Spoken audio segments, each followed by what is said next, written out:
Hi everyone, Stephen Daniel Kakmak here from McConnell Bourne, putting Chatswood under the microscope for the first quarter of 2019. Now it's evident we've seen some turbulent times in the market, so we just wanted to recap on how we tracked over the first quarter.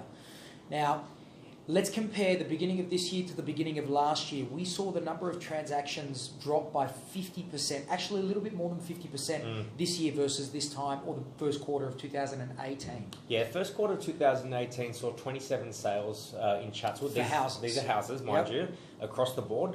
Whereas for the first quarter of this year, we only saw that shrink down to 12. Now, the interesting thing to note was that last year, just under half of the sales were east side sales, so it was fairly even between east and west in terms of the transactions. This year we saw a very heavy skew. There's only been 3 east side sales in Chatswood so far this calendar year. So yes, it is taking a little bit longer for properties to clear in Chatswood, so the days on market have stretched out.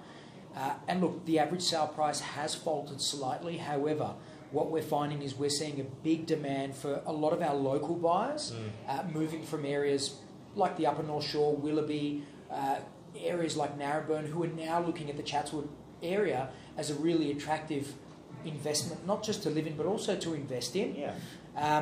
Look, what's interesting is that people think that, yes, the top end of the market in terms of those higher bracket prices have dropped off, and they have.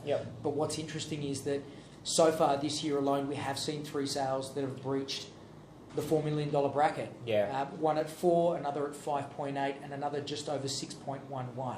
That's right. So there's still a healthy demand, and 2 of those higher end sales were actually off-market sales. So the matchmaking process in Chatswood does work if you do have the right buyer and obviously the right strategy. Something we'd love to discuss with you guys in more detail. Yeah, love to have a chat if you have some time, or any questions about the Chatswood market, feel free to reach out. Thanks and all the best.